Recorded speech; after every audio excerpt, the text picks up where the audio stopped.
Well, happy Friday, everyone. Today is Red Friday, another Red Friday. Remember, everyone deployed. So be sure to put on a red shirt today, or wear a red coat, or something red in remembrance, or not in remembrance, but to remind us of those who are deployed and are away from their families, serving their country, or on the front lines fighting the battle against COVID-19. But anyway, it's Red Friday. If you want to know more about Red Friday, I'll leave a link in the description box to David Hotaling's website, and he explains it quite well. So be sure and wear red on Fridays. Alrighty, that was a little shout out, I guess, but our first shout out for today, our only shout out for today, is Wig-TV. And Wig-TV is a metal detecting channel from the Florida coast. And really encourage you to check him out. Very, very nice channel, nice gentleman, and I enjoy watching his videos as he hunts through yards of homes down there in search of treasure. So be sure to check out Wig-TV. Well, today I thought we'd start a chapter book.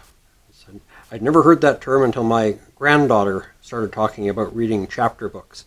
But basically any book that has more than one chapter is a chapter book. So I thought we'd do that today. So let's start on an interesting story, and one that you've all probably heard before, but this is a retelling of it. How Robert of Locksley became Robin Hood. Many years ago, when Richard I was King of England, there lived near Nottingham on the edge of Sherwood Forest a youth named Robert. He was a tall young fellow with merry blue eyes and a frank, open face. As a boy, he had roamed Sherwood Forest and knew every nook and cranny of it, every wide, babbling stream, every dark, leafy glade. Robert was an adventurous youth and handy with an oak staff, with which men in those days often fought. It was said of him that not a man in Nottingham was more skillful with the longbow, and even as a boy he had often beaten his elders in archery contests. But Robin was slow to anger, and he quarreled with no one. He had a cheerful laugh, and was popular with all the neighbors. He was especially popular with a certain maiden called Marian, the pretty daughter of a local gentleman named Sir Richard of Lee. Though Robert's father was only a yeoman, everyone hoped the young pair would be married one day. When our story begins, Robert of Locksley had just come of age. It was a winter's day, and the snow lay like a thick blanket over all of Nottinghamshire. Robert was trudging back to his farm from the town where he had business to do. He came through Sherwood Forest by a path which few people except himself knew.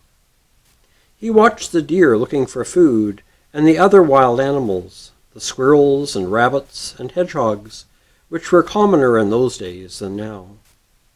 He thought of the cruel and unjust game laws that made it a crime for a hungry man to shoot a wild deer, even for food. The deer were preserved for the sport of the rich and noble, and woe to the commoner who killed one.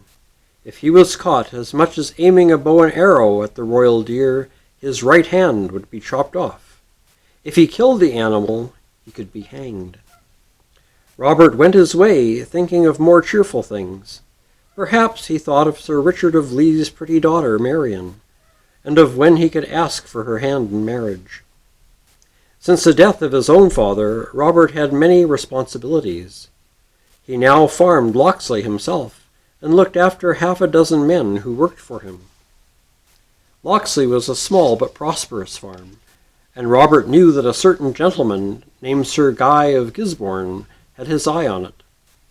Sir Guy of Gisborne was a hard, ruthless man of Norman blood, who managed the vast surrounding estates of the Abbot of St. Mary's. The Abbot of St. Mary's was the brother of the Sheriff of Nottingham, and the Sheriff and the Abbot were the two richest noblemen in the county. They had grown rich at the expense of the poor, Robert knew, and by seizing farms exactly like Locksley on the slightest legal excuse. But someday King Richard the Lion-Hearted, would come back from fighting the pagans, and England would again be justly ruled. For when our story begins, Richard had gone on a crusade to the Holy Land, where he covered himself in glory, but left his poor country to look after itself. He had left his brother, Prince John, to rule in his place. Prince John was a coward and a weakling who let the powerful nobles, men like the abbot and the sheriff and Sir Guy, do exactly what they liked. Prince John hoped that his elder brother would be killed in the Holy Land and never come home. He was jealous of Richard's fame and bravery. Worse, he knew that the king would demand an account of how England had been ruled in his absence. Meanwhile, the common people of England suffered and waited. But some were too hungry to wait. Such a hungry man was old Sebald. Sebald was a serf, which meant he was little better than a slave, forced to work on the fat lands of the abbot of St. Mary's. Early that winter, Sebald had fallen ill and could work no longer. Guy of Gisborne had therefore turned Sebald out of his miserable cottage and left him to starve. It meant nothing to Sir Guy that old Sebald had a wife and a baby and a small son. He cared little when he heard that Sebald's wife and baby had frozen to death in the snow shortly afterwards. Such tragedies were all too common in the bad days when Prince John ruled England. That afternoon, Sebald suddenly saw the herd of deer at the edge of Sherwood Forest. Shivering with cold in his thin rags, the old man glanced stealthily around, listening.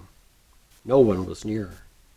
He cautiously raised his bow, fitted the notch of an arrow to the bowstring, and let fly.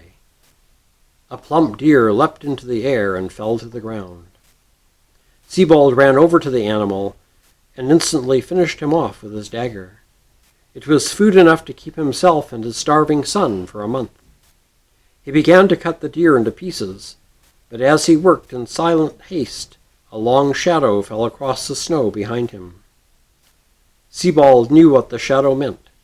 A gamekeeper, or perhaps even Sir Guy himself. He shook with terror, hardly daring to look up. When at last he did, he found he was looking into a pair of bright blue eyes.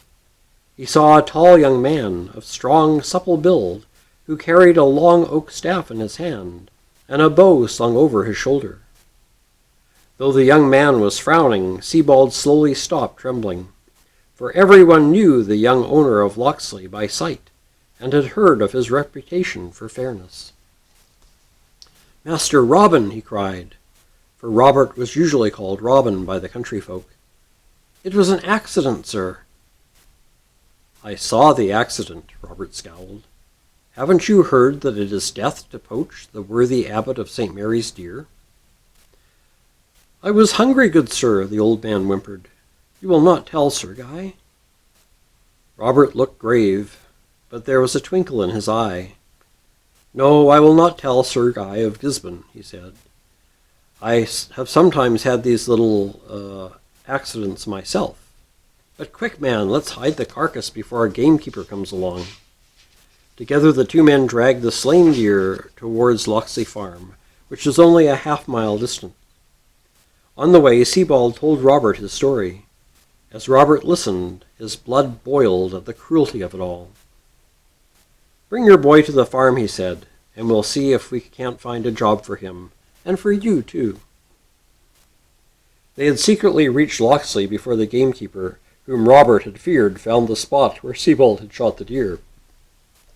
He saw the bloodstains in the snow, and had found the antlers to the dead animal. Here was proof enough that the abbot's deer had been illegally killed. Better still, there was proof of who did it, for the gamekeeper easily traced the footsteps through the snow to Locksley Farm. He ran at once to Sir Guy of Gisborne with the news. To Sir Guy it was good news indeed. Robert of Locksley, a poacher of royal deer, and caught red-handed too. It was just the excuse Guy of Gisborne had long been waiting for. "Now we have him!" Guy exclaimed, buckling on his suit of steel armor and reaching for his broadsword.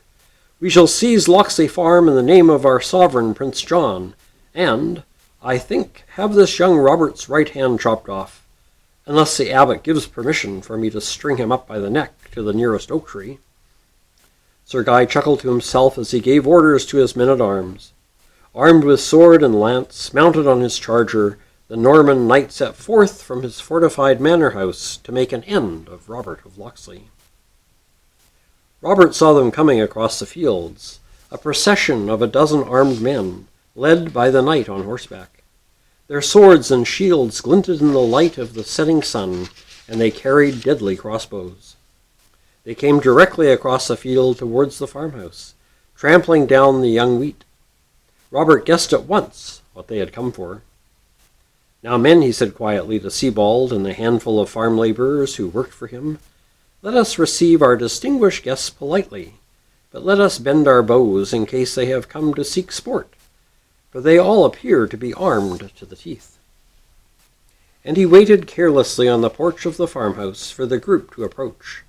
Sir Guy reined in his horse when he was within shouting distance of the house. He called out through lowered steel visor of his helmet, "Robert of Locksley, put down your arms and surrender yourself to me." "And why should I?" Robert asked gently.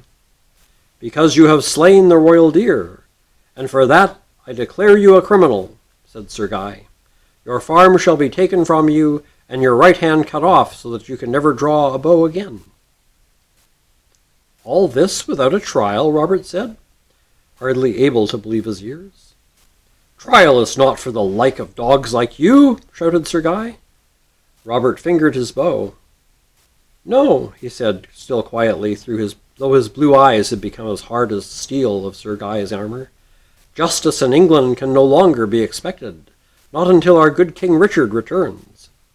Stop your men, Sir Guy. If they come another step forward, I cannot answer for their safety." Sir Guy covered himself quickly with his shield, then he nodded to one of his men. A crossbow twanged, and an arrow hissed through the air. It missed Robert by a hair's breadth, but pierced the skull of the farm laborer standing behind him. "First blood to you, Sir Guy," Robert said between his teeth, and bending his bow he let fly. Robert's arrow struck the visor of Sir Guy Gisborne's helmet, with such force that the heavily armored knight nearly toppled from his horse. A second arrow, released with lightning speed, struck down the man-at-arms who had killed the farm laborer. "Now, if they take us," Robert said grimly to his men, "we are all dead, so shoot not for sport, but for your very lives." In a moment the dusk was dark with arrows. Sir Guy's men-at-arms knelt behind their deadly crossbows, but the longbows of the farmers were more accurate, for they had been trained by Robert himself, the greatest archer in Nottingham. 3 of Sir Guy's men had already fallen. Guy himself was encased in steel, but he slashed wildly with his broadsword, urging the others forward. Then a cunningly aimed arrow from Robert caught him a glancing blow, which threw him from his horse. Seeing their leader down, the men-at-arms wavered. Sebald rushed forth with his dagger, striking at Sir Guy. "That's for my wife you froze to death, and that's for the baby you starved," he yelled. But one of Guy's men drove a sword into Sebald's heart. Robert loosed another arrow through the swordsman's head. With 4 men now dead, the rest of the group took to their heels and ran. Sir Guy of Gisborne, in his arrow-proof armor, was left alone in the field. Robert waved back to his men. He put down his bow and drew his sword. He would deal with Sir Guy alone and in fair combat. The combat did not last long. Without armor, Robert was lighter on his feet and 100 times quicker than his enemy. Soon Guy of Gisborne lay stretched in the trampled snow. The point of Robert's sword tickled his throat. "Do you yield yourself, Sir Knight?" Robert demanded. "Never, villain," growled Sir Guy. Robert lowered his sword, unable to kill a defenseless man. "Then we shall send you home in style," he said. "Tie him up, men. Truss him up like a pig, the pig he is." So they tied up the proud Norman knight and put him up on his horse, facing the horse's rear. In that undignified manner, Sir Guy of Gisborne returned to the great gates of the noble abbey, laughed at by all in the countryside. But Robert of Locksley did not laugh for long. He knew too well that Guy of Gisborne would soon be back again, this time with 100 armed men. Robert knew that never again could he farm Locksley in peace. He had killed men while resisting arrest. He knew that from this day onward he was an outlaw. Every hand would be against him. If he or any of his men were caught, they would be instantly hanged. "If we are caught," he said, his eyes beginning to twinkle again, "if," and he laughed aloud. "Who is for Sherwood Forest, men? A free life and a merry one. Good hunting and roast venison every night for supper." When the next morning Sir Guy of Gisborne returned with a small army in the name of the law, he found Locksley deserted. But Sherwood Forest had some new inhabitants. Men already spoke of the tall youth who wore a cloak of Lincoln green and a hood to hide his face. Robert of Locksley had become Robin Hood. Alrighty, well, that's the first chapter, kind of a long one, but I hope you enjoyed it. The next chapter is How Robin Won a Silver Bugle, and so we'll do that next Friday. Well, are you ready for the groaner of the week? It was kind of a long story, so we'll do a shorter groaner. Well, there was a man who liked to kayak, and he usually just kayaked in the late spring, summer, and early fall, but he loved it so much he decided that he was going to do it in the winter as well. So one day he set out when there was no ice on the water, and he decided to go for a 3-day camping trip with his kayak, and off he went. Well, the first day didn't go too badly, but he was fairly cold when he set up camp. The next day, by noon, he was freezing.